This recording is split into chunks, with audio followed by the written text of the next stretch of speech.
Hi, thanks for watching Bible Mountain. This is the third lesson in a series of lessons on the third letter of John.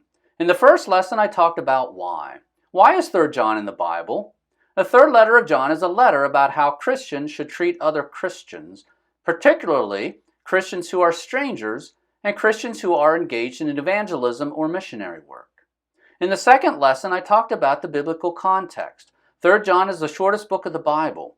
It's also the third to last book of the Bible. 3rd John is part of a collection of letters that were written by various church leaders to Christians and other churches, explaining how people are to live and how we as Christians are to conduct ourselves as followers of Jesus Christ. In this lesson, I'm going to look at the historical context. Let's start with the timeline of world history. On the left of the timeline, we have 4000 BC. That's roughly when creation happened. On the right, we have 2000 AD. That's roughly when you and I are living.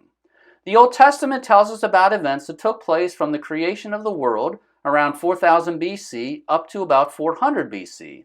That's a time span of about 3,600 years and covers almost 2/3 of world history.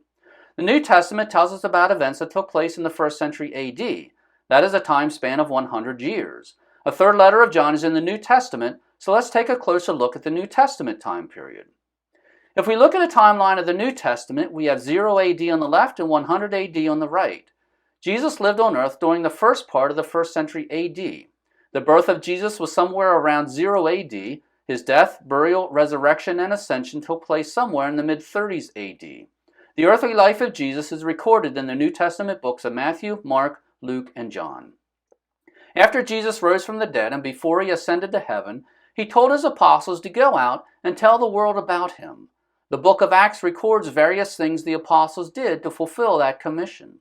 The activities recorded in the book of Acts took place roughly between the mid-30s AD and the mid-60s AD.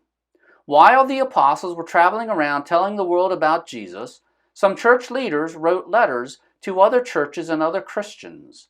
These letters contain doctrine. They also contain instructions on how we as humans should live and how we as Christians should conduct ourselves as followers of Jesus Christ. 3rd John is one of those letters. These letters in the New Testament, including 3rd John, are some of the last portions of Scripture that were ever written. Here is why that's important. Suppose your employer sends out a memo stating the current policy on how to request vacation time. Now suppose a year later your employer sends out a second memo with a new policy on requesting vacation time. Then 2 months after that, you need to request some vacation time, so you reread the policy. Are you going to put more emphasis on the first memo or the second memo?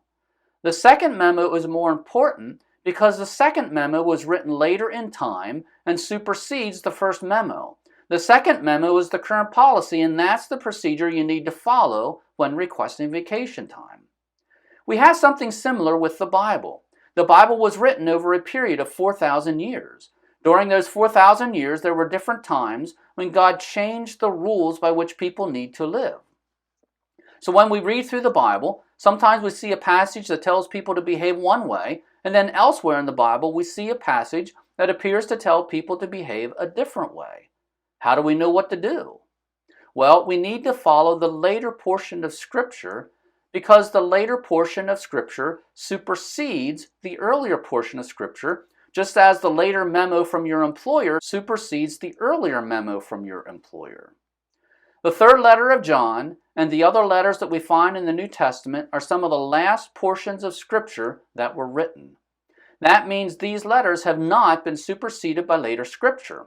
Therefore, the instructions in these letters and the instructions in 3rd John are important to us because they contain instructions that still apply to our lives today. So if we are serious about our walk with Jesus and want to live the way Jesus wants us to live, we need to read, study, and know 3rd John because it contains instructions that Jesus expects us to follow today.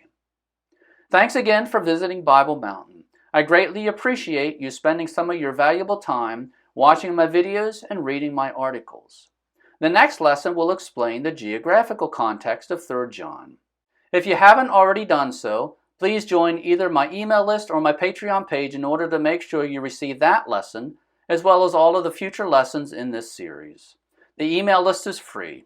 In order to join, go to BibleMountain.com, click on email, and that will take you to a page where you can sign up. Your email address will not be sold nor given away. Patreon is a paid subscription. This helps me cover the cost of producing Bible Mountain. If you sign up today, I will send you a free music CD.